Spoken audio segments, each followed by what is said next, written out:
Memo to employees, the Minneapolis-based company says it will end its 3-year DEI goals, stop reports to external diversity-focused groups, and end a program focused on carrying more products from Black or minority-owned businesses. The decision follows President Trump's executive orders almost immediately after his inauguration to end the government's DEI program. All right, y'all. So what is DEI? We've all been seeing that across the news. So DEI stands for diversity, equity, and inclusion. And it is a strategy that was enacted to close the gap of discrimination based on race, sex, sexual orientation, religion, color, etc. All of that, right? So people had a high bias when it came to the workplace, and the DEI was enacted to give more people who were affected by that discrimination access to higher level jobs. And so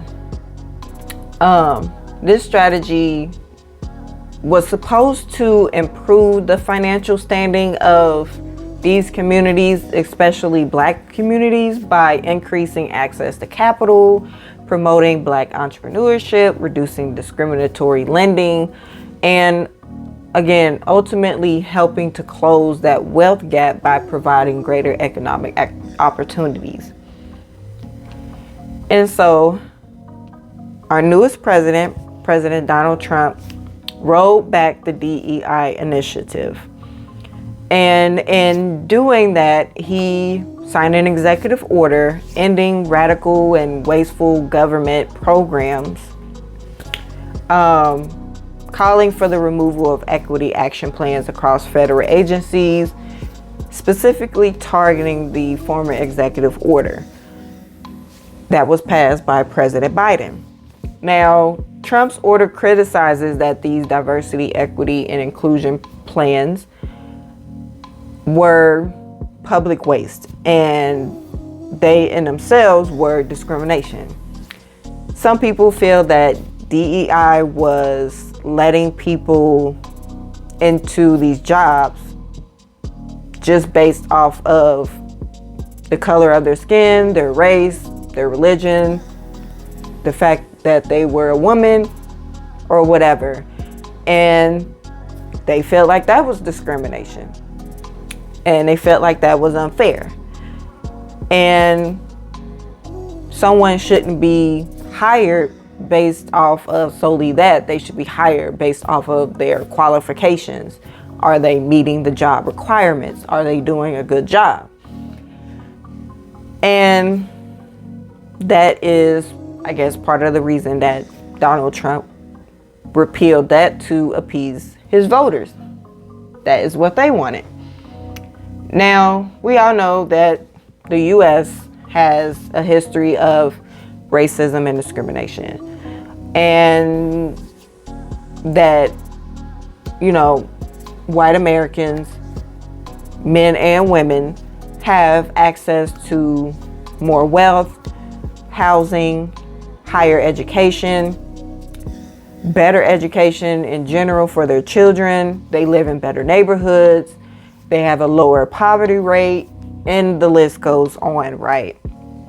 Now, historical disparities are saying that in 2023, over 36 million people were living in poverty.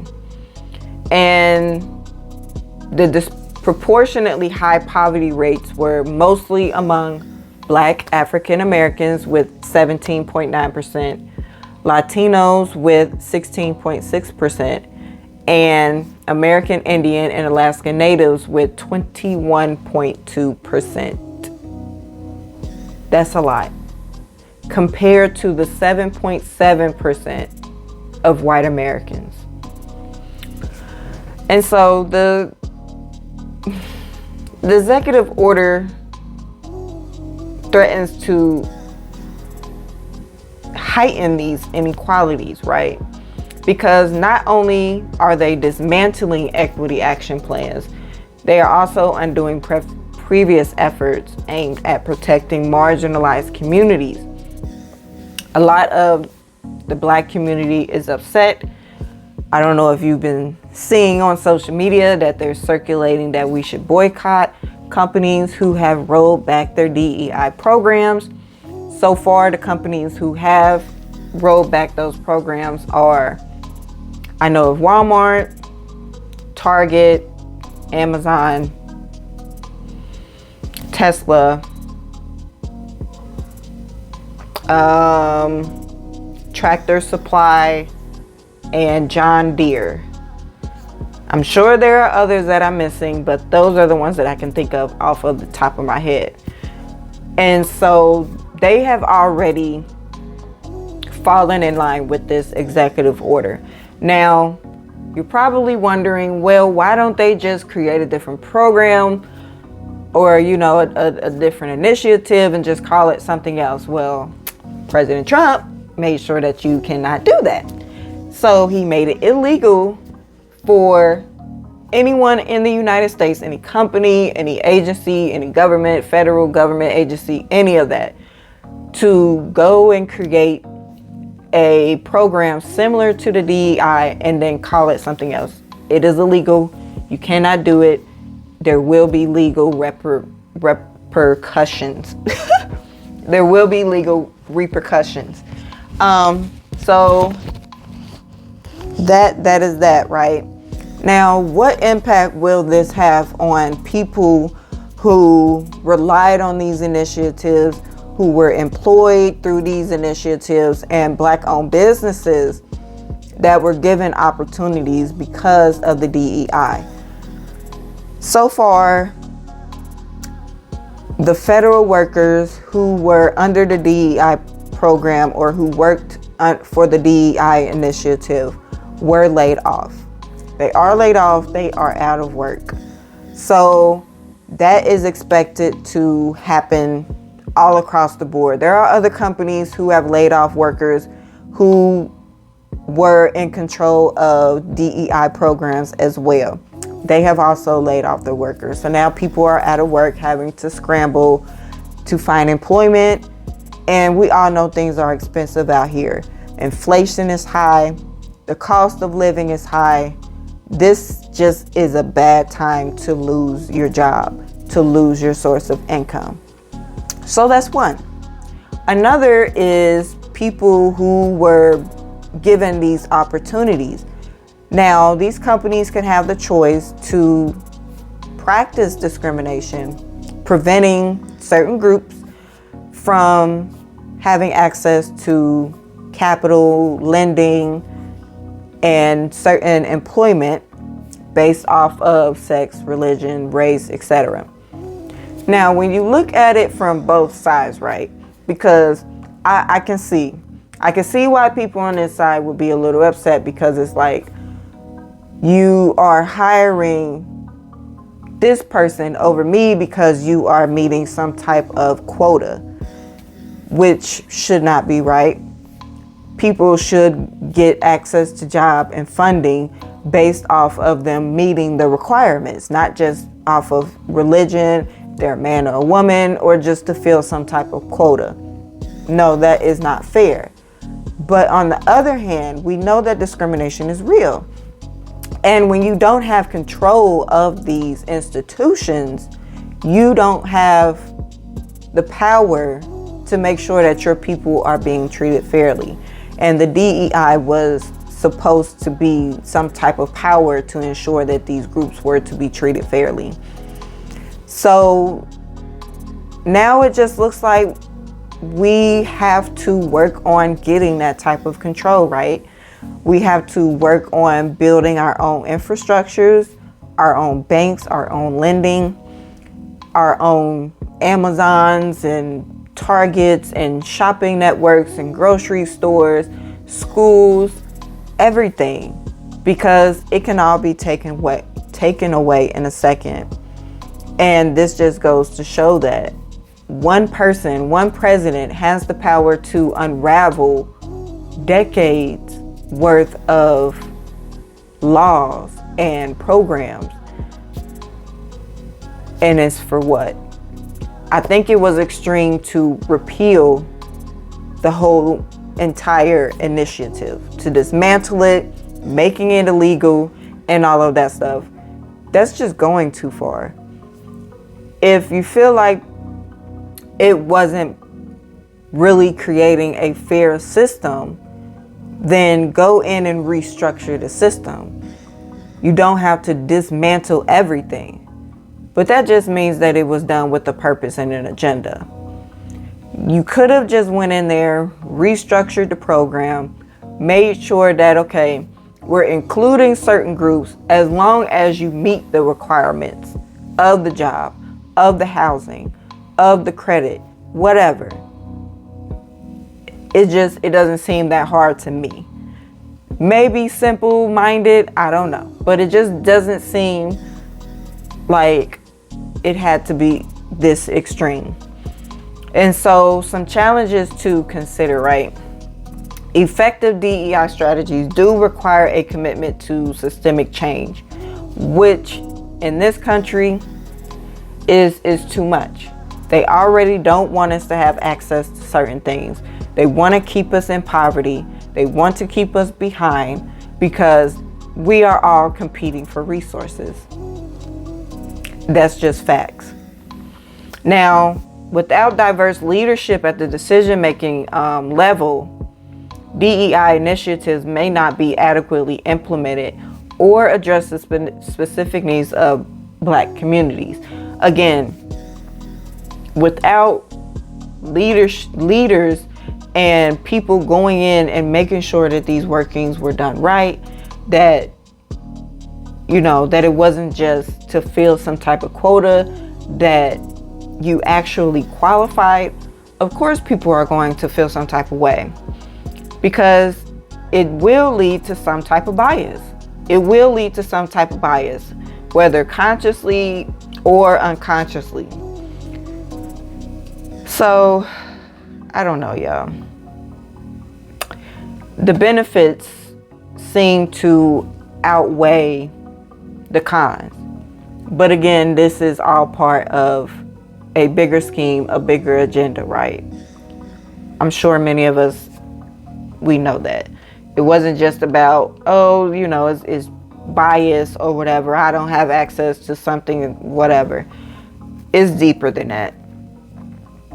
And without the DEI support, Black business owners would face greater challenges in securing financing, accessing markets, and navigating the complexities of entrepreneurship, because we need these programs for education, to educate people on entrepreneurship, how to access funding, how to run a business, start a business, get money for that business, grow that business, make connections, network, etc.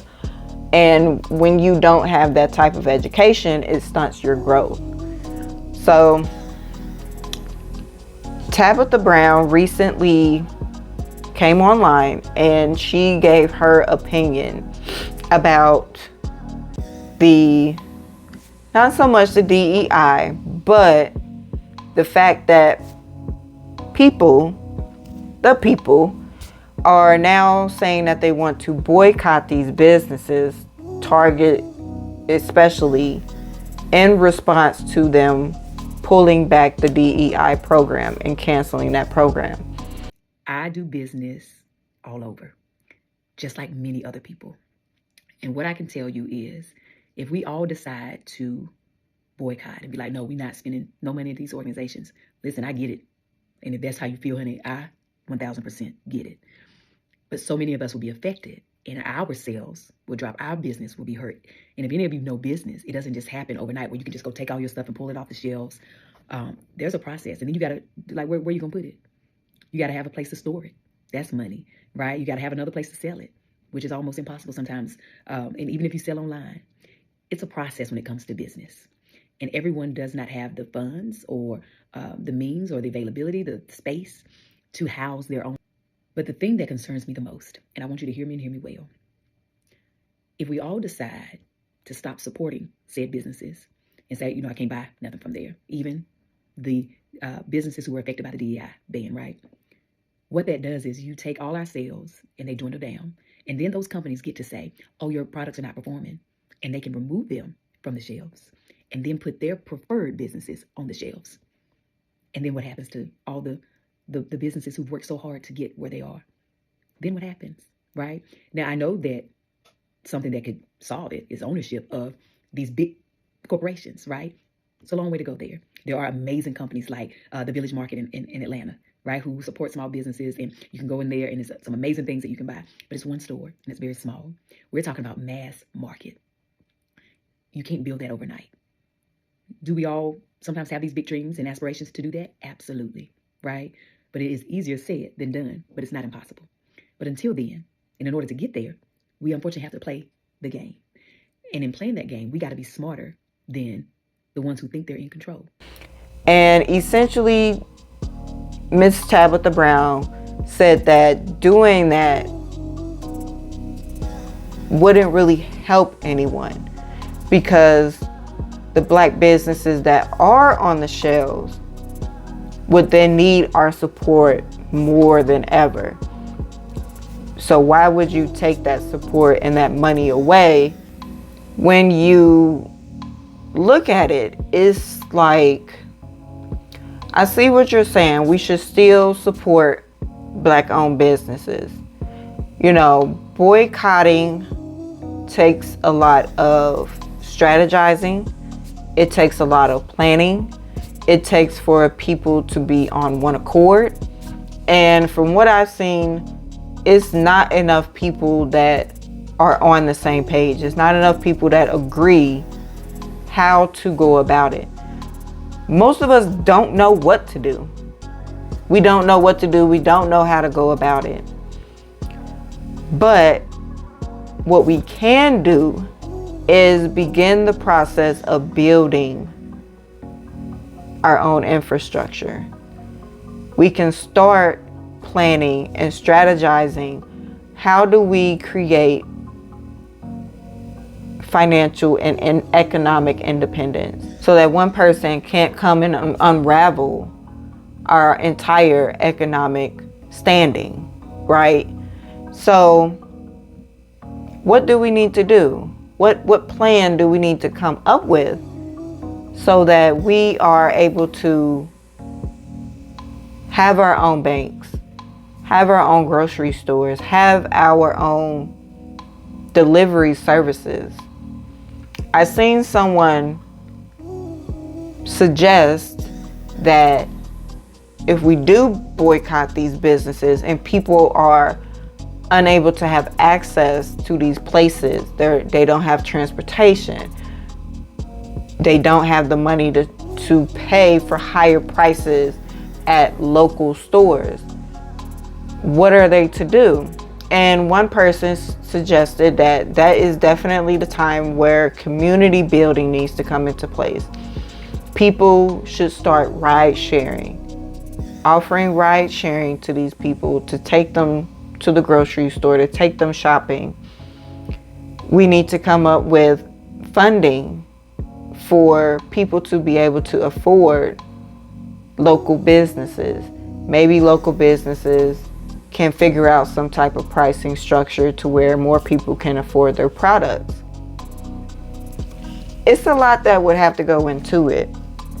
I'm not, an economist, a strategist, or any of that. So I just really don't know.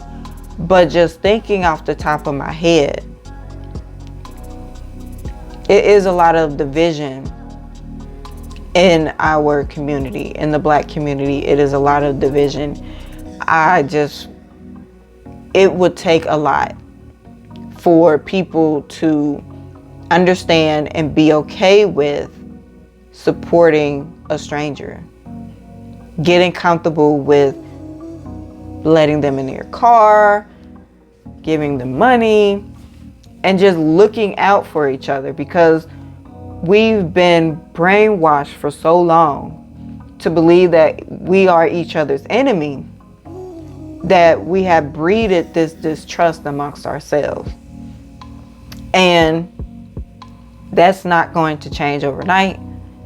It's not going to change in a year, because this is decades of programming that we are each other's enemy and that we need to not trust each other, not help each other, to stab each other in the back. Don't let someone else get above us. Don't let someone else be better than us, and all of that. So it would start with the mentality. It would start with the mentality of what it would take for you to trust, to take care of someone else, to put your beliefs and your thoughts and your feelings aside, to be selfless, and to help others in your community, to help them maintain and to get ahead. It would start with the mentality. And I think that that would be the hardest part. All right, so I'm just gonna leave it at that.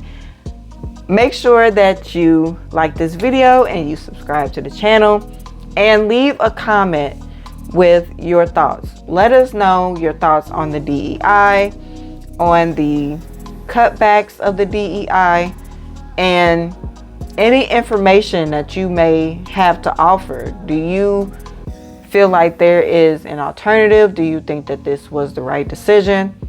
Let us know in the comments below. And make sure that you like this video and you subscribe, and I will see you in the next one, which is this one. Bye.